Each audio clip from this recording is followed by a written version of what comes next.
Mga kapatid, magandang hapon po sa inyong lahat. Ngayon po ang last day ng MIAS, Manila International Auto Show.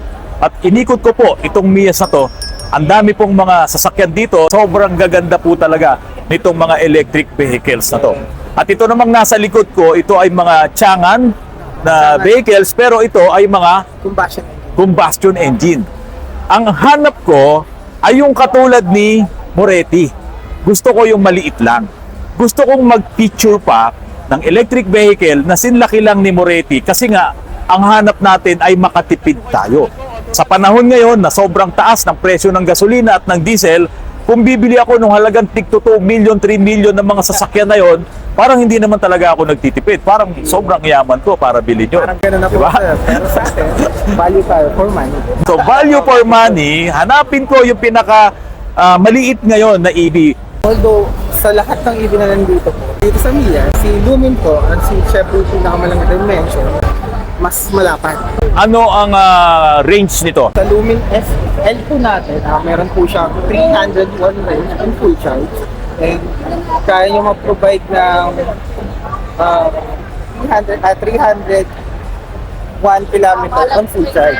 Si Lumin L ay mayroon siyang 300 km range na kaya niyang takbuhin at one full charge. Yes. Si Lumin L yung long range, siya yung top of the line. Ano naman si Lumin S? Lumin S naman po, same interior siya ka-exterior, is sa L. Oo. Ang pinagkaiba lang po is yung range. Yung range. Ang actual range po ni Lumin S Oo. ay 190 kilometers. 190 kilometers Yes. per full charge. Yes. Pero yung motor nila parehas din, dahil sabi mo same speed. Yes. So kung same speed yun, nagkaiba sila sa battery. Tama po Ayun. At saka doon sa presyo. sa presyo. Okay, ipakita natin yung loob nito. Okay lang ba? Ipakita natin. Tara, halika. Okay.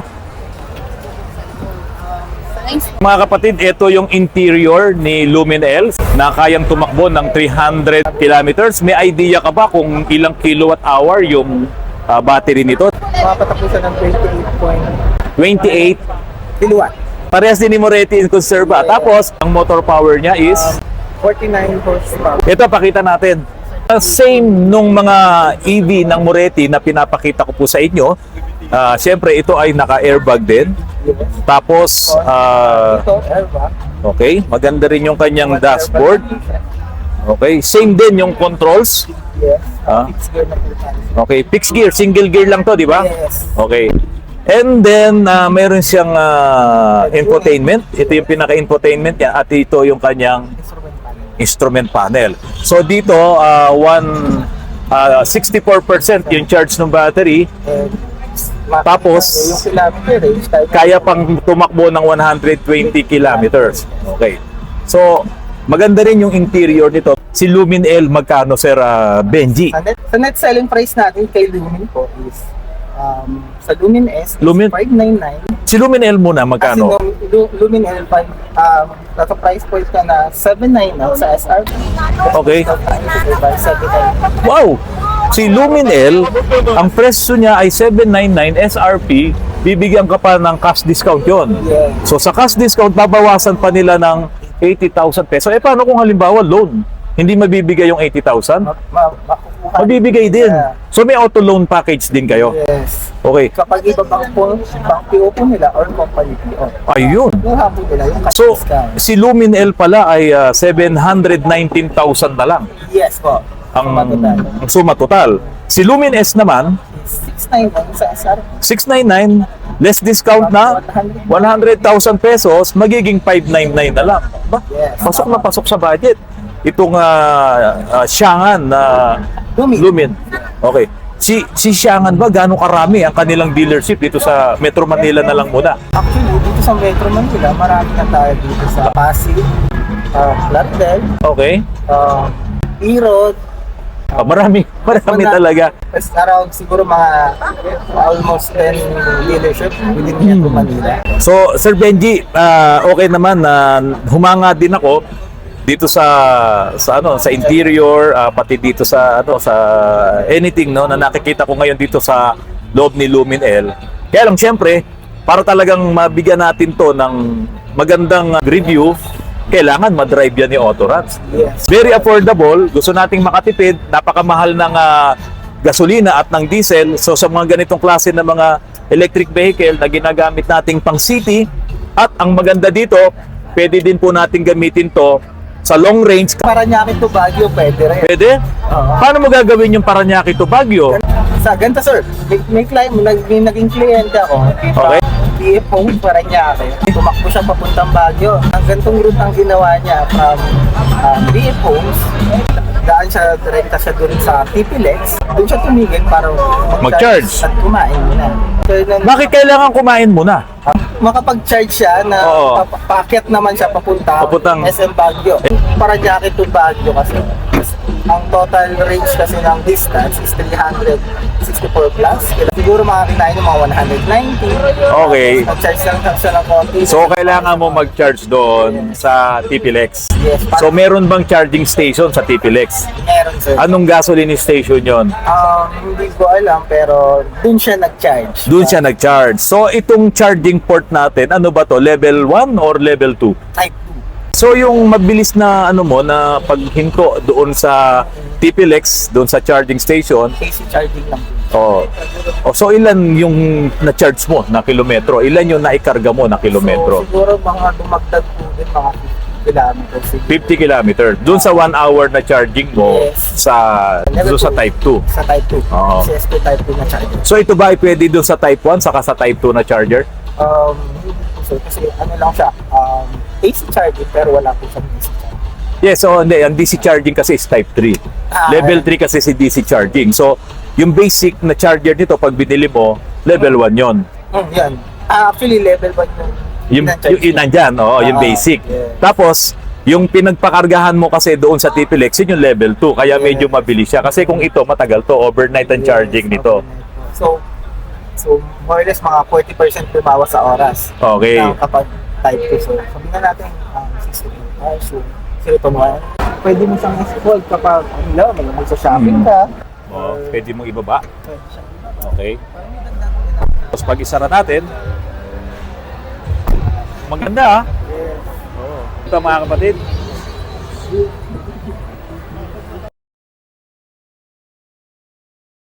Maluwag. Pero kung gusto mo lumipat sa passenger, napakadali na kasi.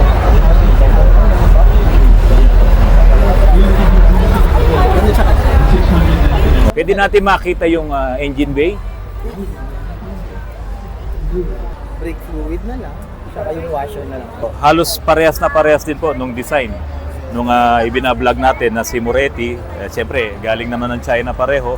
So merong auxiliary battery, merong controller, tapos nandoon yung inverter, yung 8-in-1 din, no? Inverter, converter para doon sa mataas na voltahe, high voltage. And then naka-electronic ano din siya, vacuum. So ito ay hindi na gumamit ng hydrovac. Naka-ABS din siya. Halogen naman po. Advantage ang naka-halogen. Kapag umuulan, nakikita mo pa rin. Yes. Pero kapag mahirap. Pero ito ba hindi katulad ng ibang mga units dyan na pag pinalitan mo ng ilaw, nagkakaroon ng mga errors, nagkakaroon. So ito hindi, mga simple lang siya, no? Pwede siyang tanggalin. Okay, pwede mo siyang palitan. Pwede mo siyang palitan. Teka, alam mo ganito, Benji, kapag bumili ko ng mga mamahaling EV dyan, parang hindi sa akin eh. Alam mo ba kung bakit? Bakit? Alam mo, binili ko na siya ng cash, pero parang hindi pa rin sa akin eh. Kasi every time na magkakaproblema, dadaling ko sa kanila. Pag bibili ako ng pyesa, sa kanila ko lang din mabibili. So parang binayaran ko lang yung para gamitin. Pero lahat ng pati yung warranty, lahat sa kanila mo. Exclusive lang sa kanila. Kasi nga wala ka namang mabibiling pyesa. Ito bang Lumin, ganun din? Kung halimbawa gusto kong palitan ng mga ilaw-ilaw yan, mawababovoid ba ang warranty ko? Naman, as long as po, pwede ka magpalit or magdagdag din sa mga accessories dito sa sasakyan. As long as lang po na hindi magagalaw po yung electronic ng sasakyan. And also, wala pong gagalawin na kahit parts sa infotainment. Or, Okay, oo. mismo electronics talaga ng sasakyan. Possible maka-apekto kapag in-scan yung unit. Okay, hindi na tayo magkakaproblema doon. So hindi masyadong mahigpit si Lumi, si Chang'an. Eh, sir, yung warranty nito paano? Sa battery, anong warranty nito? Battery naman natin sa warranty tayo na 8 years. 8 years sa battery? Tapos sa buong unit naman, is 5 years. For 120 kilometer, whichever comes. O 5 years ha? 5 years or 120 kilometers, whichever comes first doon. Maganda ang warranty nyo compare doon sa iba. So ito yung 700 watt? 99. 799. May less discount pa, may cash discount ka pa. So, bali, ano na lang po, 719K na lang. 719,000 pesos. Yes. So, yung isa naman si Lumen S. S. 699 sa SR. Okay. Discount ng 100K. Okay. Bali po, makibili po.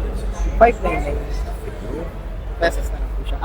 599 Oo. pesos na lang po siya. Ayun. So mga kapatid, pasensya na kayo ha. Ito lang ang maipapakita ko ngayon sa vlog ko. Kasi ang dami, sobrang ganda. Ang daming mga sasakyan dito. Siguro papasadahan ko na lang ng konti. Pero ito lang ang gusto kong i-vlog. At sabi naman ni Sir Benji, meron din silang pa-test drive nito. Kung tototohanin nila, dadagdagan pa natin yung ating videos, yung ating vlogs dito kay Lumen L. More idea sa video. Oo, para Review. ma-review talaga natin. Kasi si Moretti Conserva, naubos na nga yung kanilang konserba dahil sa ginawa nating mga vlogs. At ngayon marami pa pong may orders. Almost the same price, hindi sila naghihiwalay. Kay Moretti Conserva at saka si Edera. Ipapadala rin sa akin ni Sir Johnny yon, si Edera. At mamimili na lamang po kayo dito sa mga maliliit na mga electric vehicles na talagang makakatulong po sa atin. Sir Benji, maraming salamat. Thank you, sir. Asahan ko na makapag-vlog tayo ng Lumen para dumami pa yung makakapanood ng vlogs at makakakita sa inyong Lumen long range, Yes. no? Oh, Na electric Changan vehicle. Changan Lumen. Salamat.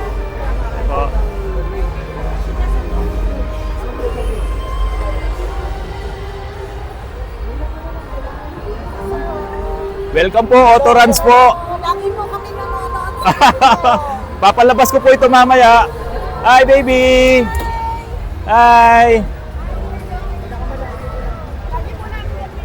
Ay, salamat po. Ladies and gentlemen, join us here for our final chance to play some big, win some prizes. Come join us here and check out the next wave of MGs all happening at the Mr. ko po, fanatic fan niyo po. Lagi siyang nanonood sa inyo. Lagi po nanonood. Opo.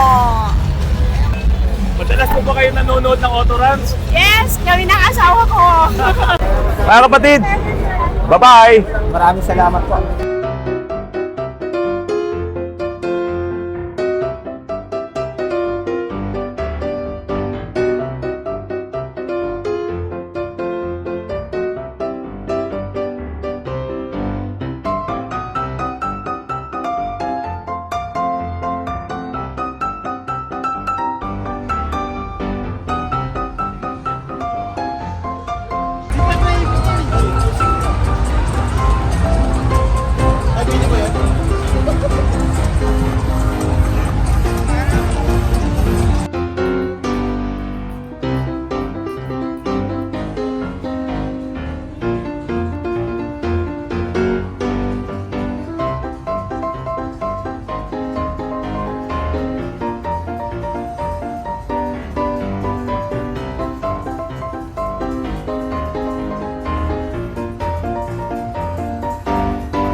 It's very good function when we come to get the what do you call it, the workshop. It's very powerful scan of the workshop.